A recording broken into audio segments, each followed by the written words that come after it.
என்னம்மா இன்னைக்கு Sunday special summer smell எல்லாம் வருது? செம ஸ்மெல் வருதா? இன்னைக்கு வந்து கொஞ்சம் ஸ்பெஷலா தான் பண்ணிட்டு இருக்கேன். என்ன பண்ணியிருக்கேன்னு சொல்லிட்டு என்னுடைய சப்ஸ்கிரைபருக்கு தான் காட்டும். உனக்கு கொஞ்சம் சஸ்பென்ஸா வச்சிருக்கேன்.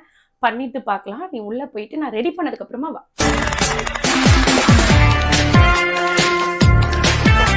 இன்னைக்கு வந்து பார்த்தீங்கன்னா நம்மளுடைய சப்ஸ்கிரைபர் ஸ்பெஷல் தாங்க. வாய் கொஞ்சம் உலருது. சிந்து அவங்க கேட்டாங்க. அவங்களுக்காக தான் பண்ணியிருக்கேன். வாங்க இங்கேருந்து ஆரம்பிக்கலாம். சூப்பரான சிக்கன் 65. இந்த பக்கம் பார்த்தீங்கன்னா தேங்காய் பால் புலாவ் சூப்பராக வந்திருக்கு. அதுக்கு முக்கியமான டிஷ் பார்த்தீங்கன்னா பட்டர் சிக்கன் பண்ணியிருக்கேங்க. சூப்பராக வந்திருக்கு பார்த்தீங்களா? அப்படியே சிக்கன்லாம் அருமையாக வந்திருக்கு. சிக்கன் சூப்பராக இருக்குங்க. அதெல்லாம் வந்து சாப்பிட்டா செரிக்கணும் இல்லையா? புதினா, நாட்டு சக்கரை, அதுக்கப்புறம் இஞ்சிலாம் போட்டு சூப்பரான ஒரு ஜூஸ். இந்த பக்கம் பார்த்தீங்கன்னா முடக்கத்தான் சூப்பு பண்ணியிருக்கேன். இன்னைக்கு இது எல்லாம் தான் நம்ம வீட்டில் சண்டே ஸ்பெஷல். இப்போ நேத்ரா மேடம் தான் வந்து டேஸ்ட் பண்ணி எப்படி இருக்குன்னு சொல்ல போகிறாங்க. சூப்பர்மா, எல்லாமே டேஸ்டா இருக்கு. இதுல இருக்கிறதெல்லாம் நானே எடுத்துக்கலாமா?